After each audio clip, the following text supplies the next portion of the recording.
So good afternoon friends.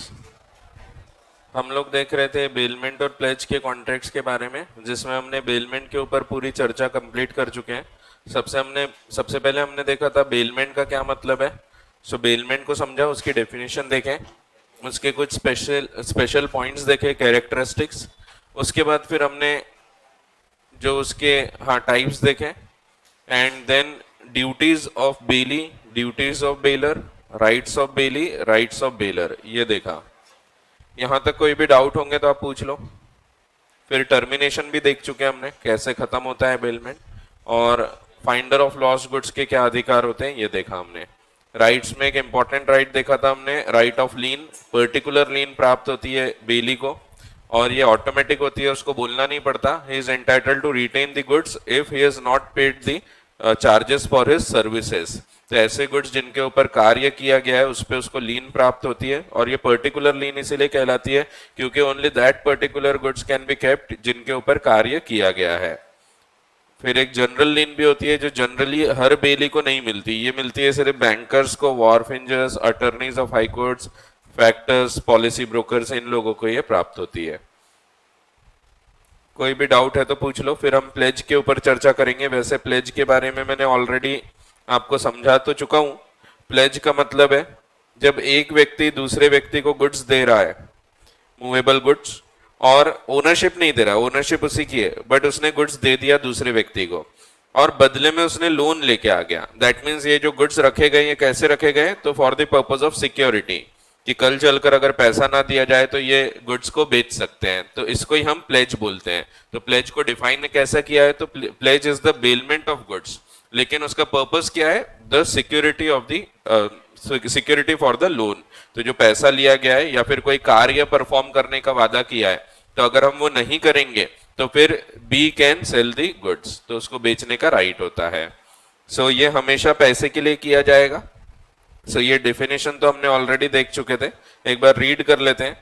तो definition बोलती है प्लेज क्या है, तो pledge is nothing but the bailment of goods, bailment of goods as a security for payment of a debt और performance of the promises called as pledge. इसमें जो baler है उसको पॉनर या प्लेजर बोलते हैं, और जो बेली है उसको पॉनी या प्लेजी बोलते हैं। ये हमने समझा था। फिर कुछ इंपॉर्टेंट नोट्स बताया था मैंने आपको कि प्लेज इवन अगर पूरे गुड्स का लोन पूरा नहीं है, फिर भी जो प्लेज है वो पूरे गुड्स का प्राप्त होता है। इसमें मैंने एग्जांपल आपको बताया था, जैसे कि अगर गुड्स की वैल्यू है 2 लाख रुपए, लेकिन लोन सिर्फ 1.5 लाख का लेके आए, तो इसका ये मतलब नहीं है कि बी को सिर्फ 1.5 लाख तक के अधिकार है, उसको पूरे गुड्स का अधिकार प्राप्त हो जाता है। पूरे 2 लाख के गुड्स अब उसके पास सिक्योरिटी करके रखे रहेंगे। कल चलकर ये इन 2 लाख के गुड्स को बेच देगा अगर, तो इसमें से वो अपना पैसा जो है 1.5 लाख रुपए along with interest and charges काट लेगा, और बाकी पैसा he will have to return to the owner. So अगर गुड्स की वैल्यू ज्यादा है और अमाउंट कम है, अमाउंट ऑफ लोन कम है, तो भी पूरे राइट्स प्राप्त हो जाते हैं प्लेजी को। Pledgee gets the rights on whole goods. साथ में दूसरा एक और पॉइंट देखे थे हमने, depositing of title deeds is sufficient for creating a valid pledge.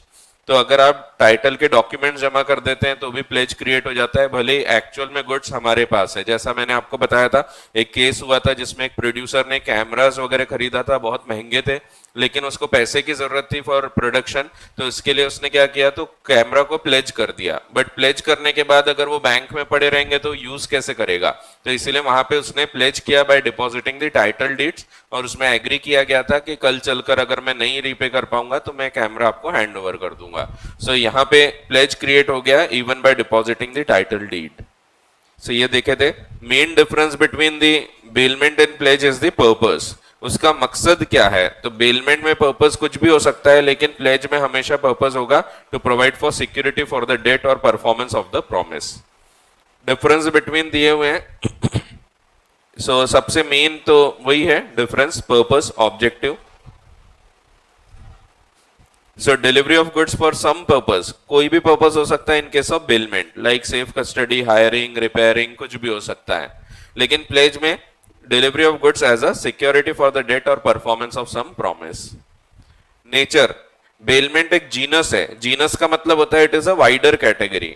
So bailment में बहुत सारी चीजें आ सकती है, और स्पीशीज, प्लेज उसकी एक स्पीशीज है, दैट मीन्स उसका एक प्रकार है। जैसे कि हम बोलते हैं पाइसेस यानी मछलियां, फिशेस बहुत सारी फिश हो सकती हैं, ये उसका जीनस है, उसमें से एक गोल्ड फिश, ठीक है। जैसे बहुत सारे आर्थ्रोपोडास होते हैं, उसमें से कॉकरोच। तो जैसे प्लेज है, प्लेज उसका ही एक प्रकार है, जैसे कीड़े मकोड़े का प्रकार है कॉकरोच, वैसे ही, ठीक है। ऐसा लिखना नहीं, बट ये साइंस के ही वर्ड्स हैं एक्चुअली, जीनस और स्पीशीज। तो जीनस यानी जो वाइडर कैटेगरी होता है एनिमल क्लासिफिकेशन या प्लांट क्लासिफिकेशन में, और जो नैरोअर कैटेगरी होता है उसको हम स्पीशीज बोलते हैं, ठीक है। फिर right to sell, generally bailment में राइट टू सेल नहीं होता है जनरली। सो वो गुड्स को लीन वगैरह रख सकते हैं, बेचने का अधिकार बहुत कम केस में रहता है। So on non-payment of dues by the bailor, the bailee may either retain the goods or sue the bailor for non-payment of his dues. But pledge में तो बेचने का राइट रहता ही है, there is an implied right, ये बोलना भी नहीं पड़ता। तो pledgee has a right of sale of the goods pledged on default after giving notice to the pledger. इसके लिए उसको पहले नोटिस देना पड़ता है, जानकारी देना पड़ता है कि भैया तुमने पैसा नहीं दिया है, ये तारीख तक पैसा दे दो, नहीं दोगे तो हम गुड्स को बेच देंगे। So notice is compulsory, without giving notice नहीं बेचा जा सकता। फिर टाइप, बेलमेंट दोनों टाइप के हो सकते हैं, it may be either gratuitous that means not for money और non gratuitous that means for money. जबकि प्लेज जो है ये हमेशा नॉन ग्रेटिशियस ही होगा, it can never be gratuitous, it will always be for money, क्योंकि उसका मेन मकसद ही है पैसा लेना और उधारी पे सिक्योरिटी के रूप में एक गुड्स को रख देना। यूसेज राइट्स, बेली में right of using the goods generally होता है if nature of transaction so require. जैसे आप कार लेके जाओगे तो आप कार को यूज कर सकोगे, लेकिन प्लेज में जनरली राइट नहीं होता यूसेज का। Pledged has no right of using the goods. अगर आपने गोल्ड लोन लिया है और गोल्ड रख दिया है बैंक में, तो बैंक उसको यूज नहीं कर सकता है। सो वैसे ही आप कोई साहूकार के पास जाके गोल्ड रख देते हो तो वो उसको पहन नहीं सकता है, सो वो सिर्फ उसको सिक्योरिटी करके रखेगा, तो उसको जनरली यूसेज राइट्स नहीं होते हैं, ठीक है। ये सब जो है ये सब आप कॉन्ट्रैक्ट टू द कॉन्ट्ररी करके हटा सकते हैं। जैसे मेरे को किसी के पास से उधारी लेना था, मैंने अपनी बाइक उसके यहाँ पे गिरवी रख दिया, अब मैं उसको अगर अधिकार देता हूं कि तो वो बाइक चला सकता है तो चला सकता, नहीं तो फिर उसने वो यूज नहीं करना चाहिए, ठीक है। So pledgee has no right of using the goods pledged. Consideration, ये सेम ही पॉइंट है वैसे देखे तो, फोर्थ और सिक्स्थ कुछ अलग नहीं है, सिर्फ अलग शब्दों में बोला गया है। कंसीडरेशन मे और मे नॉट बी प्रेजेंट, जबकि यहां हमेशा रहेगा ही।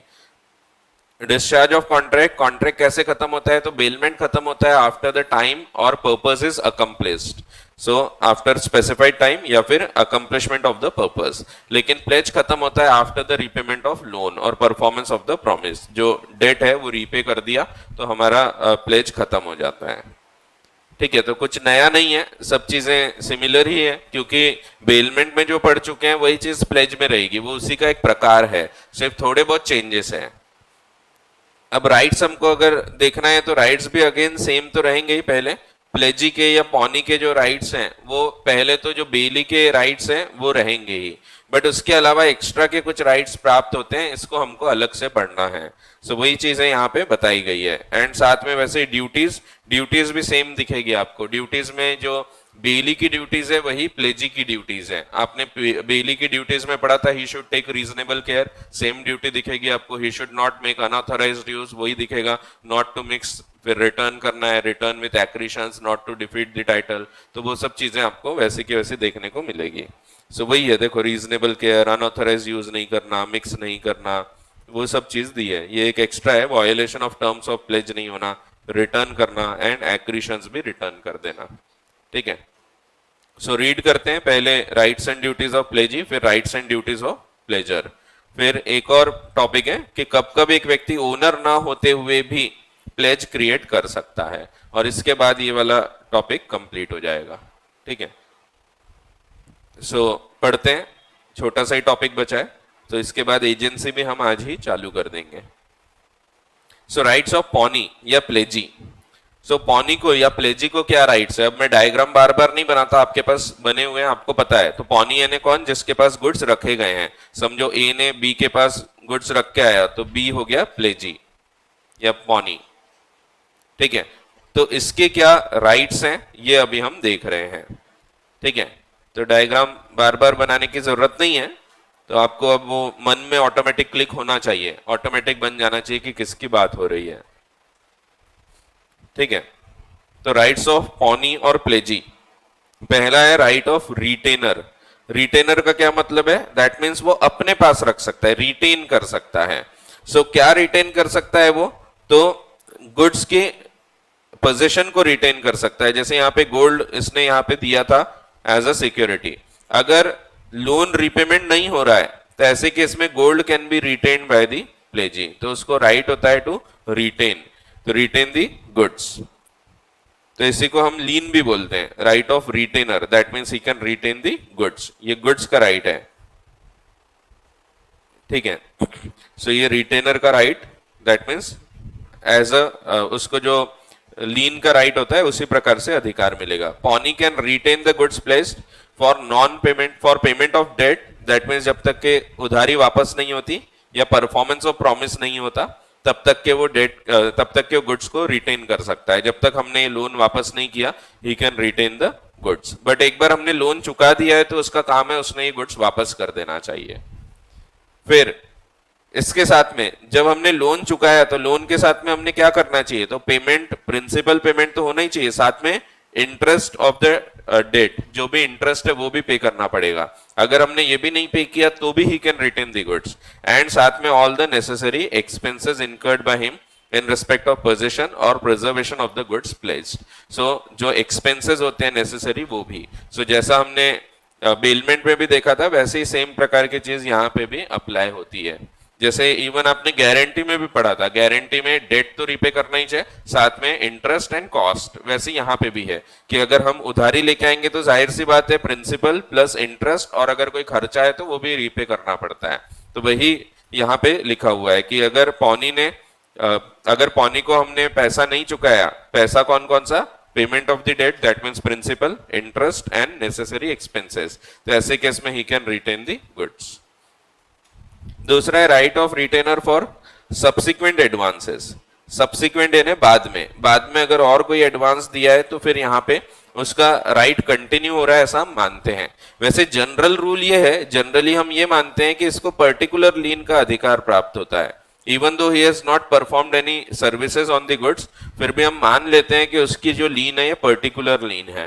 दैट मीन्स जनरल रूल तो यह है कि जो गुड्स का लोन हमने लिया था वही गुड्स को, जो गुड्स के ऊपर लोन लिया था उसी गुड्स को वो अपने पास रख सकता है। जैसे ये गोल्ड है, ये गोल्ड का हमने एक लोन लेके आए तो यहाँ पे ये गोल्ड को अपने पास रख सकता है, दैट मीन्स ये हो गया पर्टिकुलर लीन। लेकिन तो आगे दिया that is he can not retain the goods for any debt other than the debt for which security was given unless there is an express contract to the contrary. लेकिन कभी कभी ऐसा होता है कि समझो पौनी ने ये रीपेमेंट कर दिया, ये जो लोन लेके आया था ये रीपे कर दिया, बट गोल्ड वापस नहीं लेके आया और कुछ टाइम बाद जाके फिर से एक और लोन का अमाउंट उसने लेके आ गया, तो ऐसा मान लिया जाता है, इट इज प्रिज्यूम्ड कि अब ये जो लोन है ये लोन भी इस गोल्ड के सिक्योरिटी के बेसिस पे प्राप्त हुआ है, ऐसा मान लिया जाएगा।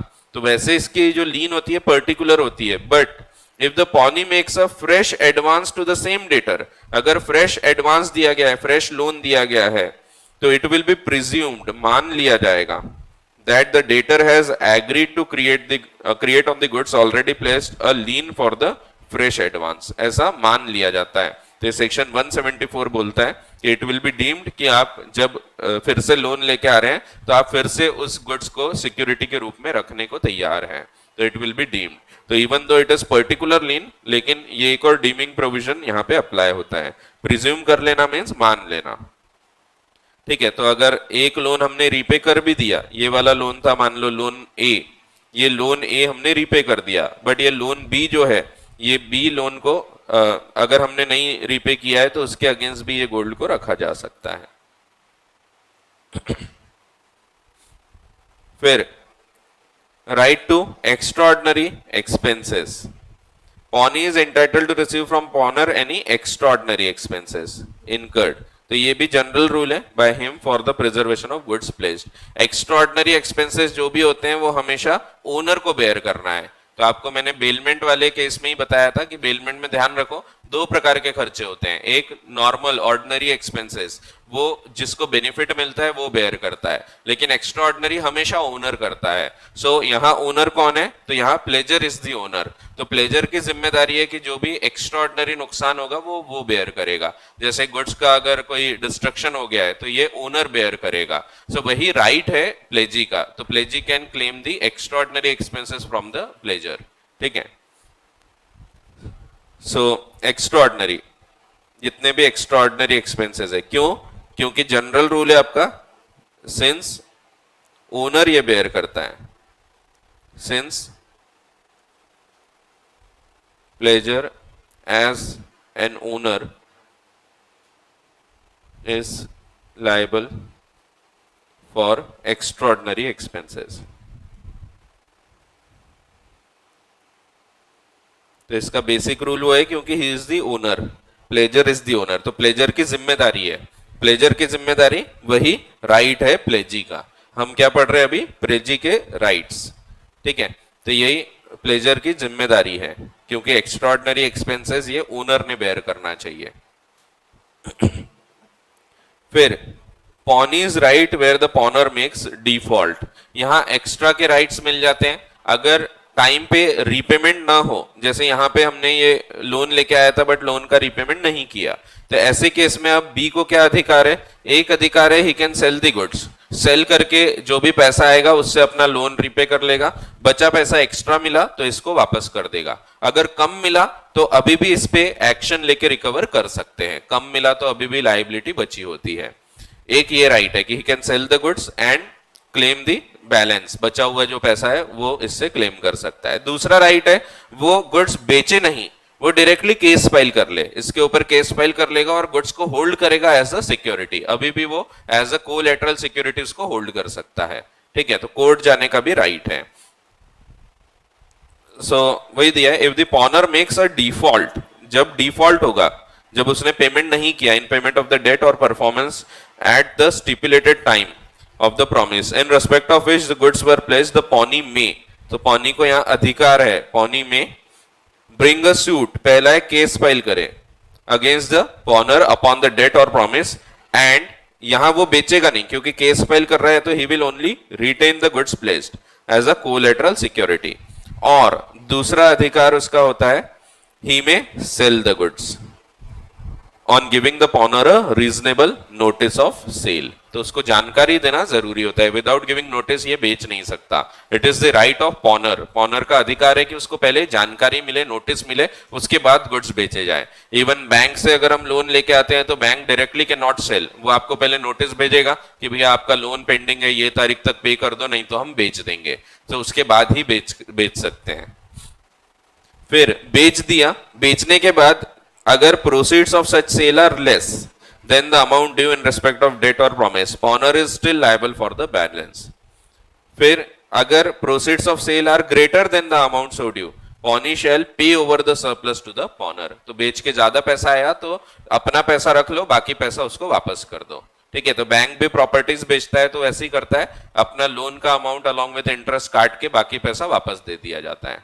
ठीक है, वैसे प्रॉपर्टी के प्लेज हम इसमें कवर नहीं करते, वो मॉर्गेज में कवर होते हैं, बट सेम ही प्रकार के राइट्स वहां पे भी उत्पन्न होते हैं। यहाँ पे हम जो भी पढ़ रहे हैं ये सिर्फ मूवेबल गुड्स को अप्लाई होंगे, क्योंकि हमने क्या पढ़ा कि बेलमेंट जो होता है ये हमेशा गुड्स का होता है। सो गुड्स में जो डेफिनेशन बोलती है कि only movable goods are covered and not immovable properties. Immovable property में सिमिलर कॉन्ट्रैक्ट्स होते हैं but it is called as hypothecation हो सकता है या मॉर्गेज हो सकता है, बट प्लेज दोनों में, हाइपोथिकेशन एक्चुअली दोनों में कवर होता है। जैसे मैंने बताया था कार है तो कार हम लोग खुद लेके आते हैं, सिर्फ उसके डॉक्यूमेंट जमा कर देते हैं, ये भी हाइपोथिकेशन कहलाता है और ये प्लेज में भी आता है। ठीक है, सो प्लेज हमेशा मूवेबल गुड्स का होगा, इमूवेबल प्रॉपर्टीज का प्लेज नहीं होता, वहां मॉर्गेज वर्ड हम लोग यूज करते हैं। ड्यूटीज ऑलरेडी पढ़े हमने, तो ड्यूटीज फिर से रिपीट करने में कोई मतलब नहीं है, वही लिखा हुआ है जस्ट लाइक बेली, तो ये तो याद ही हो गया होगा, अब इतने बार आ रहा है। पहला है रीजनेबल केयर करना, अनऑथोराइज्ड यूज नहीं करना, फिर not to mix the goods, फिर to return the goods and to deliver the accretions, ये एक एक्स्ट्रा है, not to do any act in violation of the terms of contract of pledge, तो ये कर दिया है। एग्जाम्पल दिया आपको, बोनस शेयर्स अगर मिल रहे हैं, जैसे किसी ने शेयर रखा था गिरवी, उसके ऊपर बोनस शेयर मिल गए, तो बोनस शेयर का अधिकार भी ओनर का है, प्लेजर का है। प्लेजी की जिम्मेदारी है, he should return even the bonus shares. ठीक है। Must also be delivered when shares from the subject matter of the pledge. Accretion remains the property of the pawnor. ठीक है। फिर राइट्स ऑफ अ पॉनर और प्लेजर,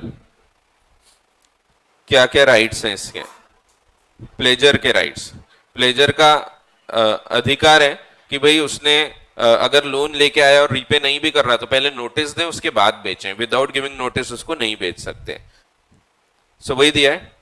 ड्यूटीज ऑफ पॉनी, पहले तो एकदम basic बता दिया, ड्यूटीज ऑफ पॉनी यानी ये वाली जो हमने ऊपर पढ़े कि मेरे गुड्स हैं उसका रीजनेबल केयर करो, अनऑथराइज यूज मत करो, मिक्स मत करो, ये सब जो ड्यूटीज है बेली की या पॉनी की, वही राइट्स हैं पॉनर के।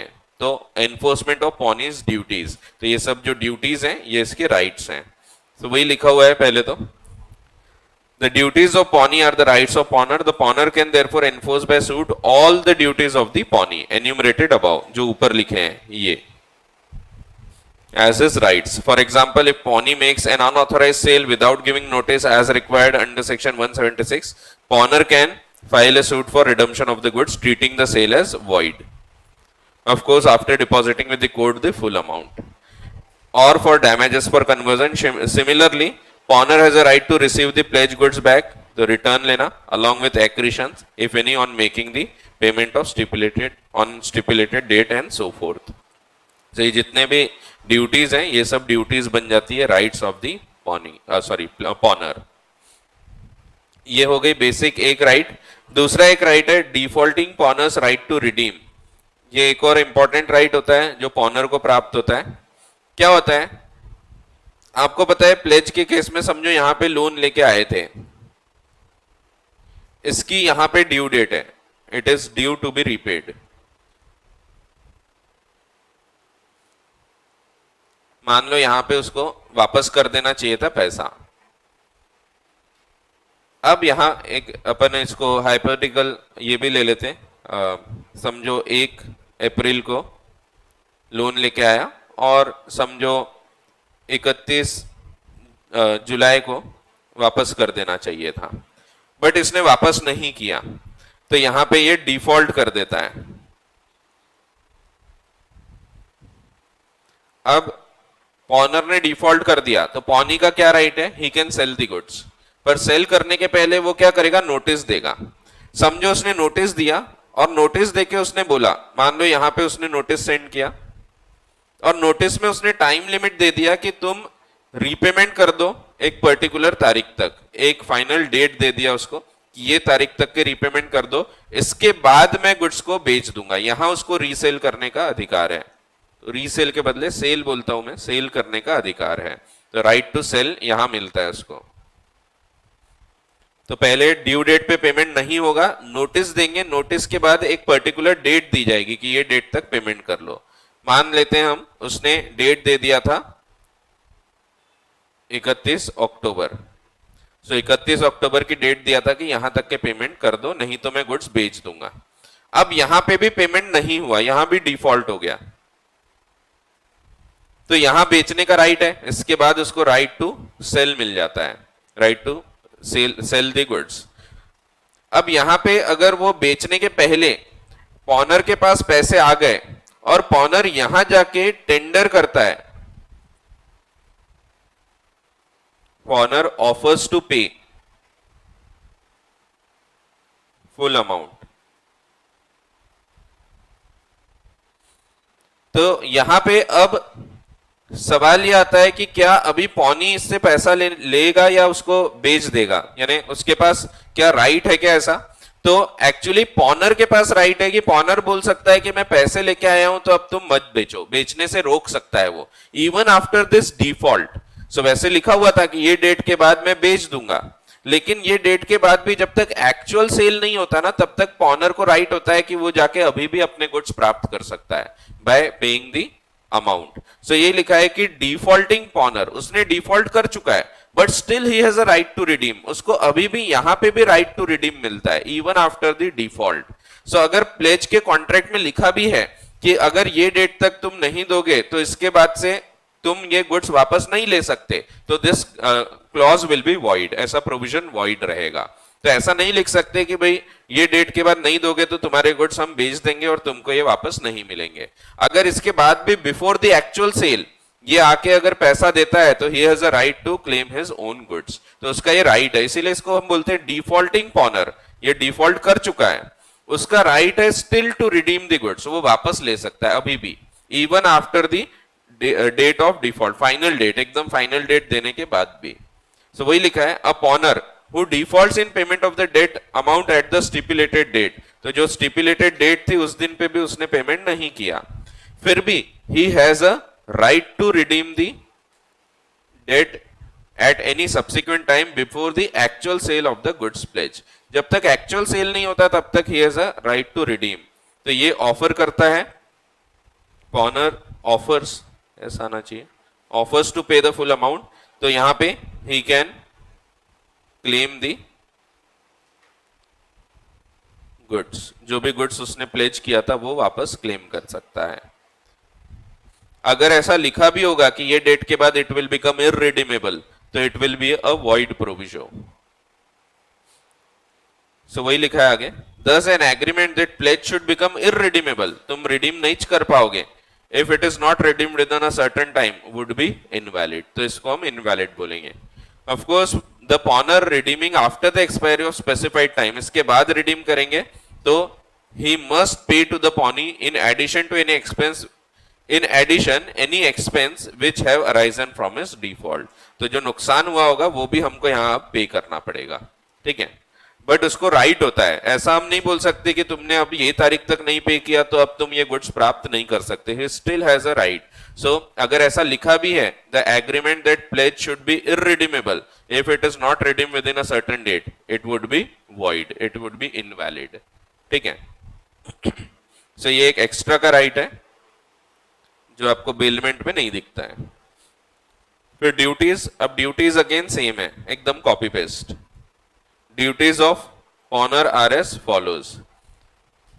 सो पहला तो एक एक्स्ट्रा का आपको दिखेगा ड्यूटी, ये बाकी कॉमन है, ये disclose the faults in the goods वगैरह ये सब रहेगा, फिर not to defect the title वगैरह वो सब।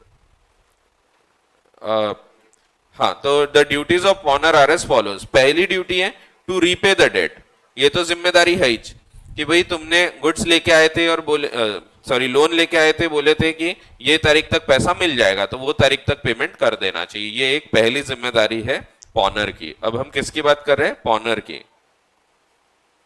तो पॉनर के राइट्स और ड्यूटीज। सो पॉनर की ड्यूटी है, पहली ड्यूटी, रीपे द डेट और perform the promise on the fix date so as to comply with the terms of pledge. दूसरा, अगेन जो राइट है पॉनी का, उसका राइट है राइट टू एक्स्ट्राऑर्डिनरी एक्सपेंसेस, यही ड्यूटी हो जाएगी पॉनर की। So to compensate for any extraordinary expenses, क्योंकि एक्स्ट्राऑर्डिनरी एक्सपेंसेस ओनर बेयर करता है, ये सेम है 175, यहां भी आपको सेम सेक्शन दिखेगा 175, ठीक है। तो एक ही चीज है वो, तो जो इसकी ड्यूटीज वो प्लेजी के राइट्स। फिर it is the duty of owner to disclose all the faults, अब इसकी ड्यूटी है ऑल द फॉल्ट्स डिस्क्लोज करो, क्योंकि ये कंसिडरेशन के लिए होता है, ये नॉन ग्रेटिशियस बेलमेंट होता है, नॉन ग्रेटिशियस होता है हमेशा, विच में put the pawnee under extraordinary risk.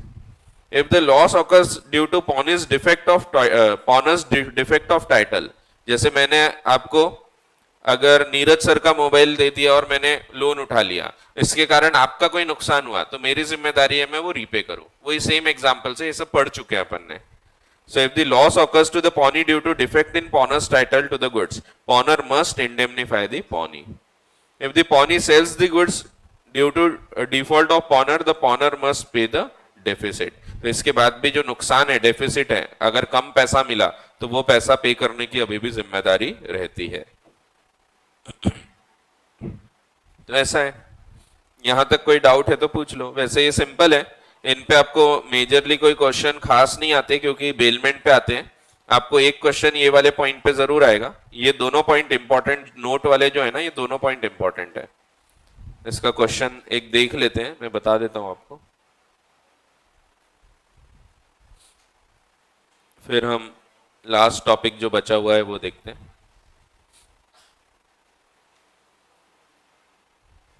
पहला ही क्वेश्चन दिया हुआ है,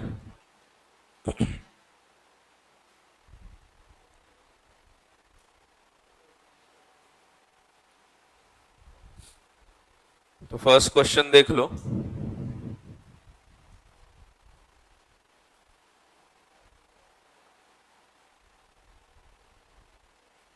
फर्स्ट क्वेश्चन में A the bailor pledges the cinema projector, तो वैसे हमने उसको प्लेजर बोलना चाहिए बट बेलर लिखा है क्वेश्चन में। Cinema projector and others accessories with cine association cooperative bank, तो एक बैंक है उसके पास इसने प्लेज कर दिया the belly for loan. A requests the bank to allow the pledged goods to remain in his possession and promises to hold the same in trust for the bailee, and also further promises to hand over the possession of the same to bank whenever demanded. Examining the provisions of Indian Contract Act, आपको बताना है whether A is liable on the guarantee given to C। अब ये जबरदस्ती confuse करने को ये सब वर्ड्स यूज किए, एक तो बेलर बेली यूज कर दिया इन्होंने जबकि कॉन्ट्रैक्ट ऑफ प्लेज के ऊपर है, दूसरा इन्होंने गारंटी वर्ड यूज कर दिया ताकि बच्चे कंफ्यूज हो जाएं, और बच्चे होते हैं ऐसे, ये एक्चुअल क्वेश्चन आ चुका है इंटरमीडिएट में। सो आपको ध्यान रखना है गारंटी का कॉन्ट्रैक्ट है ही नहीं, कॉन्ट्रैक्ट प्लेज का है जहां पे इन्होंने गुड्स रखा है। आपको सिर्फ ये वाले पॉइंट पे क्वेश्चन है ये कि अगर आपने डिपॉजिटिंग दी टाइटल डीड कर दिया है, डॉक्यूमेंट ऑफ टाइटल कर दिया है, तो क्या प्लेज क्रिएट होता है क्या, तो वो वाले पॉइंट पे क्वेश्चन है आपको। तो answer is yes, there is a valid pledge, क्योंकि pledgee can create the pledge by depositing the documents of title with the pledgee। ठीक है, उसी प्रकार से ये एक और सेम एग्जांपल है, इसमें दोनों पॉइंट कवर होते हैं। एक पॉइंट कवर होता है यही वाला कि डिपॉजिटिंग ऑफ टाइटल डॉक्यूमेंट्स, इससे प्लेज क्रिएट हो जाएगा। दूसरा वो जो दूसरा नोट लिखा हुआ है कि even if the amount of loan is less the bailee या pledgee will get the right on whole goods. तो Ravi sent a consignment of goods, Ravi है, रवि ने गुड्स 60,000 के बेचा और रेलवे रिसिट ले लिया। He obtain an advance of ₹30,000 from the bank, इसने बैंक में जाके फिर ये रेलवे रिसिट को रख दिया। क्या ऐसा कर सकते हैं, तो यस, और इसके बदले उसने लोन लेके आ गया 30,000 का, 30,000 की रिक्वायरमेंट थी तो उसने लोन लेके आ गया। And endorse and delivered the railway receipt in favour of bank by way of security, तो ये किया जा सकता है। Delivering the document of title is as good as delivering the goods, अगर उसने ये देके गुड्स का प्लेज कर दिया है तो ये भी वैलिड प्लेज हो जाएगा। Railway failed to deliver the goods at the destination, the bank filed a suit against the railway for 60,000। अब बैंक यहाँ पे केस फाइल कर रहा है किसके ऊपर, तो रेलवे के ऊपर, क्योंकि गुड्स लॉस हो गए, गुड्स लॉस हो गए तो बैंक जो है ये क्लेम करता है रेलवे से कि तुम्हारी गलती से गुड्स का नुकसान हुआ है तो तुम हमको 60,000 रुपए दो। अब यहां पे हाँ 60,000 रुपए दो, फिर the bank filed suit against railway, decide in the light of provisions of Indian contract act whether bank would succeed in the said suit. Answer is yes. क्यों, तो पहला पॉइंट आपको बताना है कि रेलवे रिसिट डिपॉजिट करके भी pledge create हो जाता है। दूसरा पॉइंट कि वो पूरा 60,000 लेने को बोल रहे हैं जबकि एक्चुअल लोन सिर्फ 30,000 का था, तो क्या वो पूरा 60,000 मांग सकता है बैंक, तो आंसर इज यस। तो ये पूरा 60,000 रुपए क्लेम करेगा, 60,000 क्लेम करके खुद का पैसा काट लेगा और बचा हुआ पैसा ये आर को रिटर्न कर देगा। ठीक है, सो ऐसा है।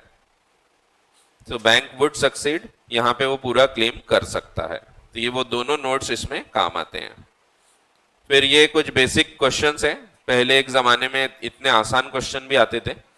इसमें बेलमेंट है या नहीं ये पूछा गया है, तो आपके लेवल पे आ सकता है। ये इंटर में अब बंद हो गए थे बट फाउंडेशन में फिर से आ सकते हैं कि वी ने अपनी कार को पार्क कर दिया पार्किंग लॉट में और लॉक करके चाबी अपने पास रखा, तो क्या बेलमेंट हो गया, नहीं हुआ क्योंकि कंट्रोल नहीं गया, तो पोजेशन जाना चाहिए।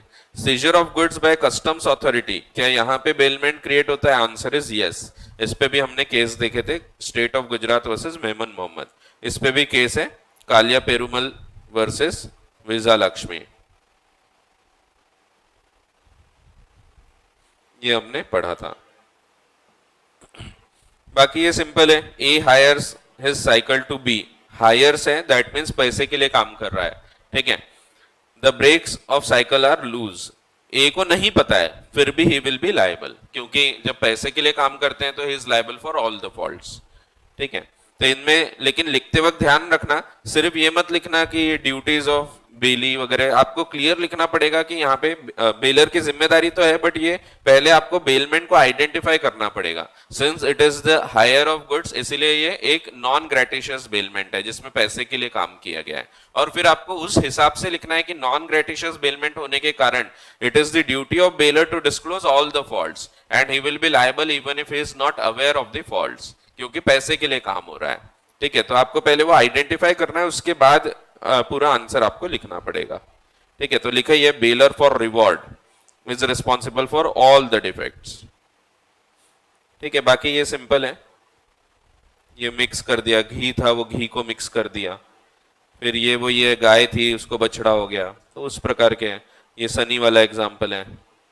ये ए ने एक टीवी दिया था रिपेयर के लिए owner of the TV workshop को, अब टीवी सेट डिस्ट्रॉय हो गया ड्यू टू वोल्टेज फ्लक्चुएशन। इसमें उसकी कोई गलती नहीं है, जो रिपेयर कर रहा था उसकी कोई गलती नहीं है, बिजली की गलती नहीं है, वोल्टेज एकदम से ज्यादा आ गया तो उसकी कोई गलती नहीं, ये एक एक्स्ट्राऑर्डिनरी लॉस है। तो एक्स्ट्राऑर्डिनरी लॉस हमेशा बेलर बेयर करेगा, ठीक है। So can A recover his loss, तो answer is no, so he can not be held liable in the given case and answer will remain same. एक और question दिया है कि अगर ऐसा लिखा होता कि ओनर का रिस्क रहेगा तो फर्क पड़ेगा क्या, तो अगेन पहले ही ओनर का ही रिस्क है, लिख भी देंगे तो भी ओनर का ही रिस्क रहेगा। ये भी बिल्कुल सेम केस है, एक्सटेंड द कंसाइनमेंट, जो अभी ऊपर हमने रवि वाला केस पढ़ा, 2,90,000 के गुड्स थे और 2,60,000 का लोन लेके आया। तो यहाँ पे थोड़ा डीप में आंसर दिया है कि bank contract of pledge create कर सकता है, क्योंकि डिपॉजिटिंग द टाइटल डीड्स ये सफिशिएंट होता है to constitute a pledge and bank would succeed against the railways. तो थोड़ा डीप में दिया है, ऊपर वाले से कंपेयर करें तो, ठीक है। तो बाकी आप देख लेना, तो सिर्फ इसी प्रकार से क्वेश्चन दिखेंगे, सिर्फ एक बार आप देख लोगे तो आपको समझ जाएंगे, क्योंकि मैंने लगभग सभी एग्जांपल्स दे दिया हूं। थोड़े बहुत गुड्स चेंज होंगे, थोड़ा डेट चेंज हो सकती है, नाम बदलेंगे, बाकी एग्जांपल्स जितने अपन ने पढ़े उतने पूरे इसमें कवर हो गए,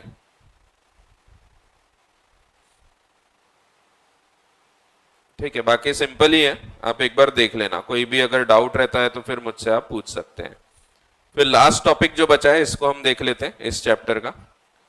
तो जनरल रूल ये होता है कि एक व्यक्ति अगर ओनर है तो वो अपने गुड्स को गिरवी रख सकता है। मैं अगर ये फोन का ओनर हूं तो मैं इसको गिरवी रख के लोन ले सकता हूं, ये जनरल रूल है। So generally a person who is the owner can make a valid pledge. लेकिन कभी कभी ऐसा होगा कि एक व्यक्ति ओनर ना होते हुए भी प्लेज क्रिएट कर देगा और आगे वाले को गुड टाइटल मिल जाएगा, दैट मीन्स आगे वाला प्लेजी के राइट्स एक्सरसाइज कर सकता है, he will get the rights of प्लेजी। तो ऐसा कब कब होगा, तो जनरल रूल पहले आपको लिख के दिया है। जनरल रूल ये है, general rule is that the owner of the goods can make a valid pledge, लेकिन इसके कुछ एक्सेप्शंस है। एक्सेप्शंस का मतलब है that is one who is not the owner can make a valid pledge in the following cases. कौन कौन से केसेस है, पहला है pledge by a mercantile agent. Mercantile agent यानी एक बिजनेस का एजेंट, इसको डिफाइन किया है सेल ऑफ गुड्स एक्ट में। सो एक समझो मिस्टर पी है प्रिंसिपल, इन्होंने गुड्स दिए मिस्टर ए को, एजेंट को। आइदर गुड्स, या तो गुड्स जा चुके हैं या फिर document of title to goods दे दिया था एजेंट को। एजेंट इस डॉक्यूमेंट के बेसिस पे, ओनरशिप किसकी होती है, तो प्रिंसिपल इज द ओनर। जब भी ये कंसाइनमेंट के केस होते हैं, आप अकाउंट्स में भी पढ़ोगे कंसाइनमेंट अकाउंट्स, तो ये एक्चुअली पढ़ लिए क्या आपने, अच्छा हट गया, बढ़िया है। तो कंसाइनमेंट हट गया है तो आप नहीं पढ़ोगे अब, तो इंटर में तो होगा ही नहीं वो, फाउंडेशन से हट गया तो इंटर में तो डालेंगे नहीं वो, क्योंकि इंटर के लायक है ही नहीं वो। सो अच्छी बात है। तो उसमें भी ऐसे ही होता है कि ये जो गुड्स हैं, ये गुड्स भेजे जाते हैं, एक्चुअली ओनरशिप इसकी होती है और ए उसको सिर्फ सेल करता है। So A is only the agent of principal P, तो P is the owner of the goods और इसको सिर्फ पोजीशन मिलता है। अब वैसे देखा जाए तो ओनरशिप पी की है, बट यहां पे अगर समझो ए इसको कहीं प्लेज क्रिएट कर देता है, ये डॉक्यूमेंट ट्रांसफर कर देता है डॉक्यूमेंट ऑफ टाइटल और बदले में लोन लेके आ जाता है। तो ऐसे केसेस में समझो मिस्टर एक्स के पास ये लोन लेके आ गया, तो एक्स के पास एक वैलिड प्लेज क्रिएट हो जाएगा, यहां पे ये एक प्लेजी बन जाएगा और A will become the pledger even if A is not the owner, ये नॉन ओनर है। हम क्या पढ़ रहे हैं, हम वही देख रहे हैं कब कब एक नॉन ओनर एक वैलिड प्लेज क्रिएट कर देगा। सो यहां पे even if A is not the owner, actual owner is P, but ये भी प्लेज क्रिएट कर सकता है। क्यों? क्योंकि ये मर्केंटाइल एजेंट की डेफिनेशन में लिखा है, mercantile agent means an agent who in the customary course of business has an authority to buy goods, authority to sell goods, authority to consign goods and authority to pledge goods. So raise money on the security of goods, ऐसा लिखा हुआ है। तो अगर आपको याद नहीं होगा तो आप एक बार ट्रांसफर ऑफ ओनरशिप वाला चैप्टर पढ़ना सेल ऑफ गुड्स एक्ट में, उसमें मर्केंटाइल एजेंट को डिफाइन किया है। सो कॉन्ट्रैक्ट ऑफ एजेंसी जो है उसमें डिफाइन नहीं किया है, जो हम अगले चैप्टर में पढ़ेंगे उसमें मर्केंटाइल एजेंट की डेफिनेशन नहीं है, बट मर्केंटाइल एजेंट की ये डेफिनेशन दी गई है सेल ऑफ गुड्स एक्ट में। ठीक है, तो ये सेल ऑफ गुड्स एक्ट में आपको मिल जाएगा, जहां document of title to goods define किया है उसके जस्ट ऊपर लिखा हुआ है ये। ठीक है, कब कब एक नॉन ओनर गुड्स को सेल कर सकता है, वहां लिखा हुआ है। सो वहां सेल करने का राइट है, यहाँ पे प्लेज करने का भी राइट है, even if is not the owner. So mercantile agent who is with the consent of owner, principal की कंसेंट से, is in possession of goods, या तो उसके पास गुड्स हैं या तो document of title to goods हैं। So either the goods or the document of title to goods can make a valid pledge of the goods while acting in ordinary course of business as mercantile agent. Such a pledge will be valid even if the agent had no authority to pledge, provided the pawnee acts in good faith and has no notice at the time of pledge that pawner has no authority to pledge. तो अगर इसको नहीं पता है, ये good faith में अगर pledge create कर लेता है, फिर भले ए को हमने प्लेज करने को मना किया था तो भी वैलिड प्लेज क्रिएट हो जाएगा, क्योंकि हमने पढ़ा था सेम रूल जब हमने नॉन ओनर के द्वारा गुड्स बेच रहे थे, वहां पे पढ़ा था कि इसको तो सिर्फ इतना पता है भाई ये एक एजेंट है, एजेंट होने के नाते इसको प्लेज करने का राइट है। हमने ये राइट अगर रोक दिया है तो ये चीज इसको थोड़ी पता होगी, तो इसको नहीं पता है, he acts in good faith, तो एक वैलिड प्लेज क्रिएट हो जाएगा even if A had no authority to pledge. ठीक है, तो सेम वर्ड्स आपको देखने को मिलेंगे सेल ऑफ गुड्स एक्ट में। अगर आपको याद नहीं आ रहा होगा तो मैं बता देता हूं,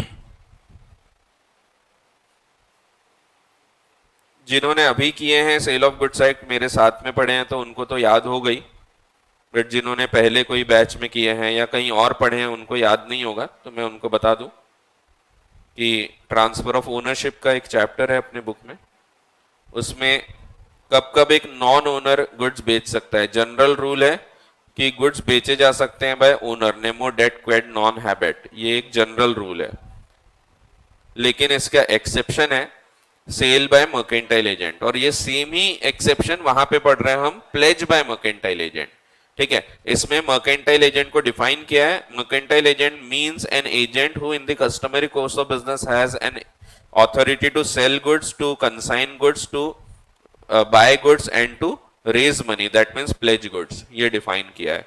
यहां पे भी सेम वर्ड्स लिखे हैं कि एजेंट के पास या तो गुड्स या तो डॉक्यूमेंट ऑफ टाइटल का पोजेशन होना, ये possession with the consent of owner होना, एजेंट ने इसको ऑर्डिनरी कोर्स में बेचा है और purchaser acts in good faith without any notice.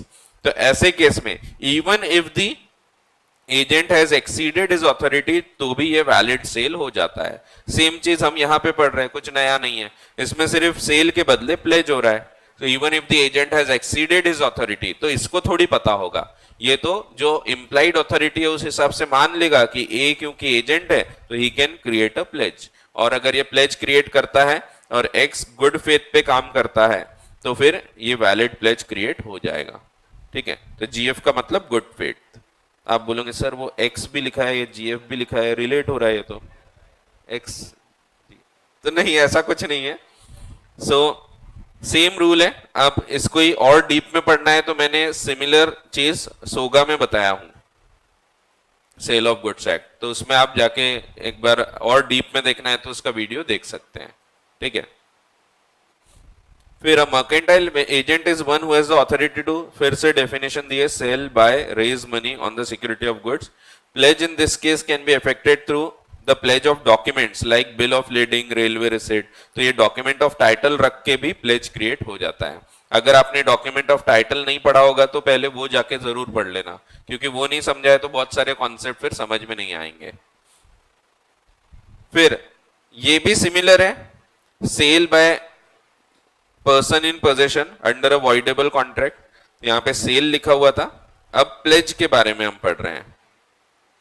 Cell of goods obtain under voidable agreement. तो नया नहीं है, ये भी हमने सेल में पढ़ा था, प्लेज में पढ़ा है.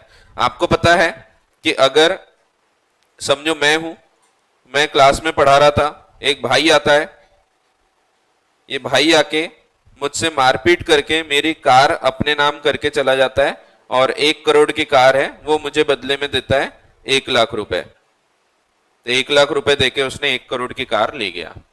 अब मैंने कॉन्ट्रैक्ट कैंसिल नहीं किया, इसके पहले भाई जाके अगर इसको किसी दूसरे व्यक्ति के पास प्लेज कर देता है और इससे लोन लेके आ जाता है, तो यहां पे ये एक वैलिड प्लेज क्रिएट हो जाएगा अगर pledgee acts in good faith. So ये गुड फेथ में एक्ट करना चाहिए. He should not be aware कि यहां कुछ गड़बड़ है, तो यहां वैलिड प्लेज क्रिएट हो जाएगा. ठीक है. So a person having possession of goods under a voidable contract can make a valid pledge of the goods so long as the contract is not rescinded. Contract cancel करने के पहले.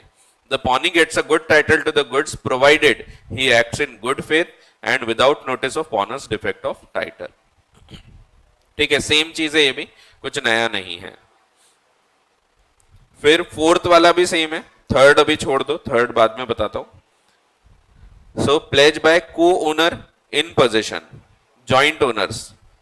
Joint owners वाला point आपने ये भी point same यहां पढ़ा था. जॉइंट ओनर्स, यहां सेल था, अगर 2 जन ने मिलकर कार खरीदे थे, एक जन उसको बेच देता है तो दोनों का राइट यहां खत्म हो गया. ठीक है. वैसे ही सेम एक जन ने प्लेज कर दिया and प्लेजी acts in good faith, तो ऐसे केस में वैलिड प्लेज क्रिएट हो जाएगा. इफ वन ऑफ सेवरल को owners is in sole possession of the goods with the consent of owner, he can make a valid pledge of the goods. ठीक है. यहां पे भी pledge should act in good faith.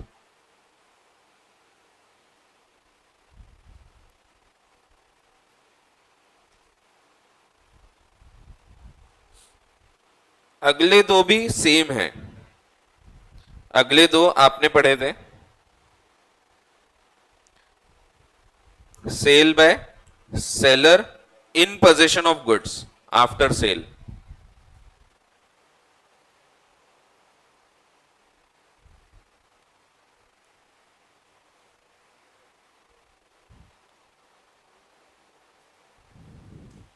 हाँ, तो हमने पढ़े थे sale by seller in possession after sale. After sale यानी ओनर कौन है, तो बायर इज द ओनर. याद है कि नहीं? यहां लिखा भी होगा आपके पास, बायर इज द ओनर. तो अब आपने बुक तो लाए नहीं होंगे, ये बुक लाए तो वो नहीं लाए होंगे, तो यहां लिखा होगा आपके पास buyer is the owner but seller has the possession. ऐसे केस में even if seller is not the owner, ये नॉन ओनर है बट ये इसको सेल कर सकता है. वही चीज यहां लिखी है कि नॉन ओनर अब प्लेज कर सकेगा. Even if seller is not the owner he can pledge, तो वो चीज यहां लिखी है. So a seller who is in possession of the goods even after sale, that means buyer is owner, can create a valid pledge. ये लिखा है section 30 of sale of goods act में. Section 30 of sale of goods act, section 30 of sale of goods act, तो यहां लिखा हुआ है. ठीक है. सो सेम एग्जांपल दिया है, A buys a car from B but leaves the car with the seller. B then pledges the car with C who does not know of sale to A and acted in good faith. This is a valid pledge. ठीक है. सो आगे वाला good faith में act करना चाहिए. सभी points में आपको दिखेगा pledgee should act in good faith, he should not be aware.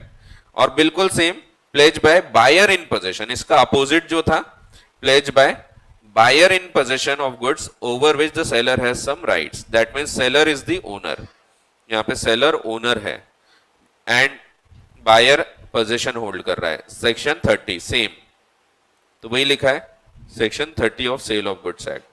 So buyer who has obtained possession of goods before sale means seller is owner, can create a valid pledge. ठीक है, एकदम copy paste है ये सब चीजें।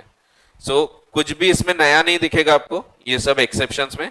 सिर्फ एक नया पॉइंट है, थर्ड वाला, तो ये पढ़ लेते हैं। पॉनर विथ लिमिटेड इंटरेस्ट। अगर पॉनर का इंटरेस्ट लिमिटेड है तो पॉनी को भी लिमिटेड इंटरेस्ट ही प्राप्त होता है। एक सिंपल सा डायग्राम बना लेते हैं इसमें। समझो मैं हूं, मैं तो रास्ते से जा रहा था, भेलपुरी खा रहा था, नहीं नहीं ऐसा नहीं, बट हाँ मैं रास्ते से जा रहा था, मुझे जमीन पे पड़ी मिली एक घड़ी, मैंने वो घड़ी उठा लिया। अब ये घड़ी जो है ना, घड़ी की कीमत मान लो महंगी घड़ी मिली अच्छी खासी, चलो लाखों में नहीं लेते, हजारों में ही ले लेते। समझो 10,000 की मेरे को कोई एक टाइटन की घड़ी मिल गई। पहले एक टाइम मेरे को घड़ियों का बहुत शौक था, फिर मैंने घड़ी पहनना छोड़ दिया। फिर हाँ पहले बहुत शौक था, खूब सारी घड़ियां पहनता था मैं, तो खूब सारी यानी ऐसा नहीं पहन के आया एकदम लाइन से, बहुत था। पुरानी फोटोज में देखना, कभी रोलेक्स पहना हूं मैंने, कभी रेडो, कॉपी, ओरिजिनल नहीं तो, लेकिन पहनता था मैं, बहुत शौक था मेरे को, फिर छोड़ दिया। सो हाँ, तो मेरे को वॉच छपड़ी एक जमीन पे 10,000 की उसकी कीमत है, बट ये वॉच थी बंद।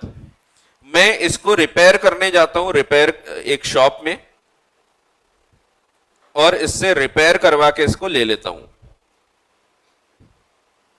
इसमें मान लो मेरे को 2,000 रुपए का खर्चा हो गया, 2,000 रुपए रिपेयर करने के लग गए। तो कांच वांच फूटा था, मशीन काम नहीं कर रही थी, सब ठीक ठाक कराए, उसके 2,000 रुपए लग गए। अब मैंने ये घड़ी को गिरवी रख दिया, मैंने जाके प्लेज कर दिया। किसके पास? तो मिस्टर एक्स, नाम ले लेते हैं, सबके नाम रख देते हैं। तो ये मैं ए हूं, मान लो मिस्टर एक्स के पास मैंने इसको गिरवी रख दिया, और बदले में इनसे लोन लेके आ गया। कितना लोन लेंगे? 5,000 रुपए का। अब ट्रू ओनर को पता लगा कि उसकी घड़ी इसके पास रखी हुई है। ट्रू ओनर है ओ, ओनर ऑफ द गुड्स। इसको पता लगा, ये मेरे पास आता है, मिस्टर ओ मेरे पास आते हैं, और मैं बताता हूं भाई वो तो गिरवी रखी हुई है घड़ी इसके पास। ओनर को क्या इसके पास से घड़ी लाने का राइट है? तो आंसर इज यस, उसको राइट है, गुड्स ये लेके आ सकता है, लेकिन पहले इसको एक्स को पैसे देना पड़ेगा। तो जो भी प्लेज के पैसे है वो देना पड़ेगा। तो ये क्लेम कर सकता है गुड्स को बाय पेइंग, कितने रुपए देना पड़ेगा उसको? ₹2,000 ओनली, सिर्फ 2,000। क्योंकि यहां पे देखो ए को क्या राइट है? ए को राइट है कि जब तक इसको 2,000 रुपए नहीं मिलते तब तक के ये इसको गुड्स देने से मना कर सकता है। इसको हम बोलते थे राइट ऑफ लीन। जब हमको चपड़ती थी चीज तो हम, जब तक हमको जो खर्चा किया है वो नहीं मिलेगा तो हम गुड्स देने से मना कर सकते हैं। सो इसको राइट कितना है? 2,000 रुपए का। तो एक्चुअली हम ऐसा मानते हैं कि इसको भी सिर्फ 2,000 का ही राइट ट्रांसफर होता है। तो इसको हम बोलते हैं पॉनर विथ लिमिटेड इंटरेस्ट। पॉनर, ये भी पॉनर बन गया, लेकिन सॉरी ये पॉनर है ऊपर वाला, ये पॉनर है, ये पॉनी है। Pawnor with limited interest. So ये पॉनर विथ लिमिटेड इंटरेस्ट कितना इंटरेस्ट ट्रांसफर कर सकता है? तो उतना ही जितना उसको राइट है। उसको राइट है सिर्फ 2,000 रुपए का, तो वो सिर्फ 2,000 का राइट ट्रांसफर कर सकता है एक्स को। सो ओ कल जाके एक्स के पास सिर्फ 2,000 रुपए पे करेगा और घड़ी लेके आ सकता है। तो बाकी के 3,000 क्या इसके डूब गए? तो आंसर इज नो, बाकी के 3,000 वो यहां से रिकवर कर लेगा। ठीक है, तो बाकी के 3,000 के लिए ए लायबल है, but O is liable only for 2,000 rupees, क्योंकि ए को राइट था सिर्फ 2,000 का।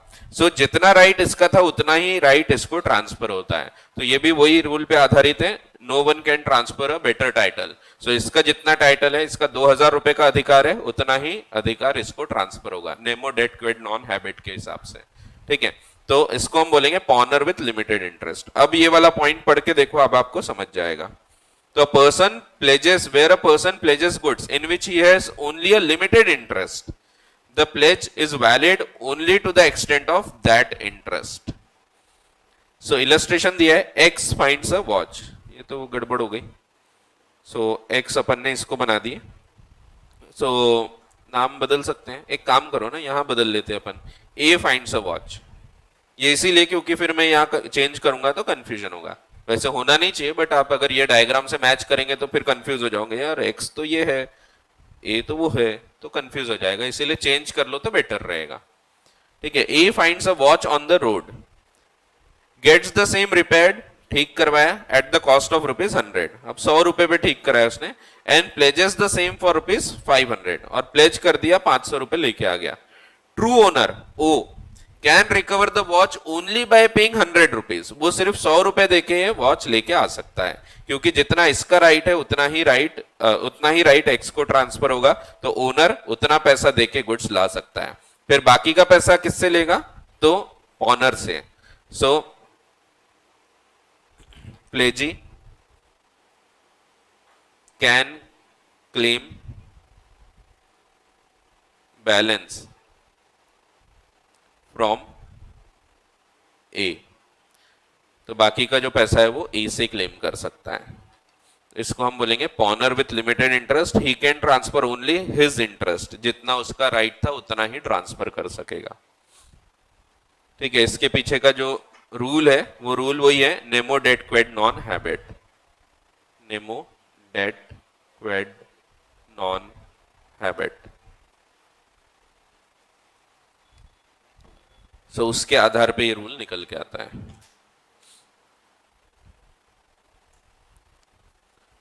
सो ऐसा है.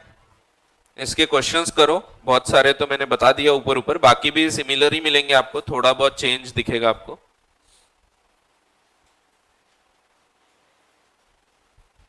वो कार्या पेरुमल विजयलक्ष्मी उस पे भी दिखेगा आपको. ये सब्सिक्वेंट प्लेज के लिए राइट मिलता है क्या, उसके ऊपर क्वेश्चन है.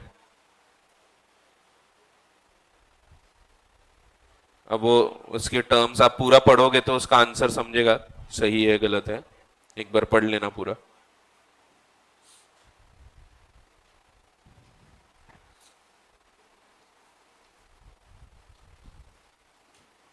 ठीक है. तो ये कंक्लूड करते हैं और एजेंसी पे चर्चा चालू करते हैं.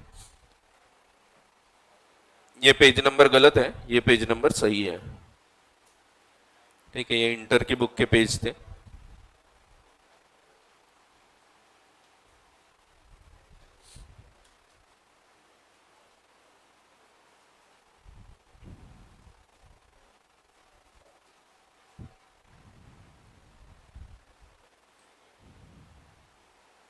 कुछ कुछ रिपीट दिख रहे हैं मेरे को क्वेश्चंस.